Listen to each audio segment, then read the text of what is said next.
Hello everybody, my name is Jalecia Scott and I am a student at the University of Texas at Tyler in the Master of Occupational Therapy program. Today I'm going to be bringing you a video all about houseplants and some basic plant care needs in order to be successful when caring for them. I think that caring for houseplants can relate to mental health, and that houseplants really help me to stay calm. It gives me something to care for, and once I've kind of learned how to care for a specific plant, maybe I've been struggling with it or I feel that I've gotten pretty good with one in particular, it just makes me feel really good and I can watch them thrive and grow. And so hopefully you enjoy this video and the tips that I have for you today. The first thing we're going to be talking about is the lighting of your plant. It's really important to make sure that you do your research when you bring a plant home so that you know the kind of lighting needs to provide for it. One rule, or a general rule, because again, all of these house plants vary in their needs. You can know that maybe a plant will need a little bit more light based on whether or not they are variegated versus unvariegated, or non-variegated, sorry. So what I mean by variegated is that the plant has these beautiful splashes of color. This is a type of pothos that I have here, and it has these beautiful cream splashes on it. And this is a variegated plant.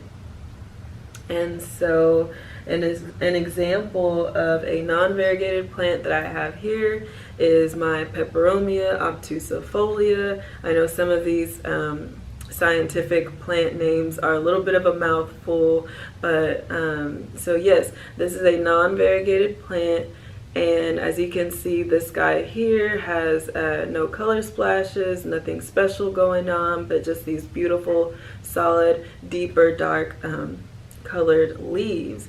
And so this is a non-variegated plant, and even though he is non-variegated, I still provide him with a decent amount of light, but he wouldn't need a ton in order to keep him alive. Something else to consider for your plants in regards to watering, which is what we'll be talking about now, is overwatering versus underwatering. So that means, and typically people think that it means the amount of water you're actually putting in the plant pot, but that is not the case. Overwatering means the frequency in which you're watering your plant. So if you're overdoing it, then you're watering it too frequently, and if you're not doing it enough, you are underwatering your plant. One thing that helps me to make sure that I'm not keeping my plants in water is making sure that the plant pots that I get have a drainage hole. So you're going to want this so that, as I said, your plants aren't sitting in water, because if they are, it can definitely lead to root rot, which is no good, because if you have root rot, then it'll lead to your plant becoming very ill and getting yellowing leaves and even dropping leaves. So that's something you definitely want to avoid.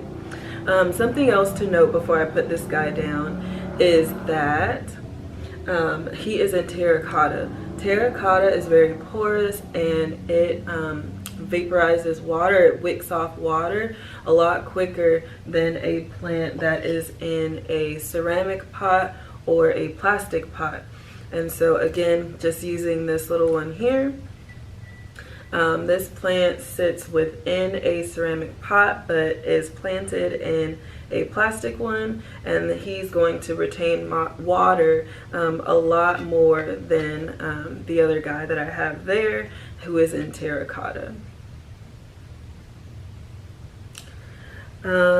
So we talked about lighting, we talked about watering, so let's go ahead and get into checking for pests and cleaning your plants. Two very important things that you're going to want to do on a regular basis, because plant pests can make your plants very ill and you are just not going to have an easy time whatsoever caring for your plants if you're trying to get rid of them. These plant pests, there's so many types. Fungus gnats, mealy bugs, we have spider mites, and so many. You're going to want to avoid these, and a good way to help avoid them is making sure that your plant is nice and clean. And so as you will be watering your plants, at that time you might want to go ahead and check specific areas for these pests, and I will show you what I mean. I have this guy. This is a ficus plant, and it is a Ficus tenaciae or tenaciae. I'm not really sure how to pronounce it, but I love this plant. This is its newest leaf here, and it has this beautiful variegation. As you can see, it's variegated. Has these wonderful paint-like brush strokes on it. And so, but anyway, I can get carried away talking about it. So you're going to want to check the tops of the leaves for plants, in between on the veining. You're going to want to check the backs of the leaves for plant pests. And lastly, you're going to want to check the stems and the junction in which the stem meets the leaf itself. I hope you guys can see that okay, but those are the general areas that you're going to want to be looking at to check for those various types of bugs, because again, it's going to make your plant very ill and not fun to care for. Next, we'll talk about cleaning your plants, because as I said, it's going to help in pest prevention. And so a really easy, cost-effective way that I like to clean my plants is by using this simple solution, which includes lemon juice. You're going to get water, lemon juice, and then you'll put a few drizzles of a liquid dish soap, but it's very important, you're going to want to get one that is sulfate free. This is so that when you clean your plants and you go back to put them in their spot, it's not going to crisp up your leaves or anything like that, cause leaf damage.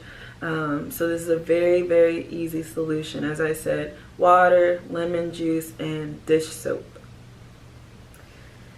And in order to clean them, I like to use either a microfiber cloth or these cotton swabs here that I have. You can get them very inexpensive at the store. I just saturate this in the solution and wipe down the leaves and all those areas we talked about just a moment ago. Very, very easy. And lastly, what I have is to talk to you about some of the plants that I would recommend for you new plant parents out there if you'd like to start that journey in plant care and plant parenthood. And so let's hop into a few. We will talk about, he's a bit heavy here. This is a type of snake plant. The scientific name was Sansevieria, but they changed it to Dracaena. And more specifically, it is a moonshine. As you can see, it has these beautiful light leaves here. We talked about plants being variegated versus non-variegated. This plant, since it has some of the lighter leaves, it actually does need a little bit more light in order to keep that variegation around. This plant is very hardy. You will see in the big box stores them being marketed as plants of steel, but don't let that fool you. These plants have very fragile root systems, so you want to be sure that you are kind of having a good routine as far as your watering to make sure you're not underwatering or overwatering. So that is the snake plant here. He's so heavy. Another plant that I really enjoy caring for that is very easy, also marketed as a plant of steel in the stores, is this big gorgeous ZZ plant. I believe part of the scientific name is Zamacifolius, but I can't remember the second Z. So we might have to look that up, do some of your own research. But for short, this is called a ZZ plant. Again, very hardy. The leaves are thick. They grow pretty easy, and although it is non-variegated, when you do give it a decent amount of light, it grows really, really well. This guy gave me all these new shoots this past summer, and I was so excited to see it grow. So those are a couple. Let's see, one more here I will talk about is my Syngonium. I love this plant. This plant is also called the arrowhead plant. She's kind of blocking me, but it's okay. The arrowhead plant, as you can see, the beautiful shape in the leaves. This plant is specifically the berry illusion, and it's very easygoing plant. Needs a fair amount of watering, but not too much. A little bit more often than the snake and the ZZ, but so easy, grows really fast, and it's fun to grow. This guy, I think, well, actually just kind of watered her, and so she's gonna be okay. She's gonna lift back up a little bit. She looks a little sad and droopy. Another thing in regards to watering that I'll mention, one last thing, is that you can tell if a plant may need watering if it is light or heavy. If the pot is light, then it may need some water. If it's heavy, then you should be okay. Let me put her back. And so yes, that is our video. I hope you guys enjoyed learning a little bit about some basic houseplant care tips if you would like to get started. Again, I really enjoy caring for my plants. They provide me with a sense of calm and happiness to watch them grow. And if you get started in this, I hope it will do the same for you too. I am Jalecia, and I hope you guys have a good day. Bye.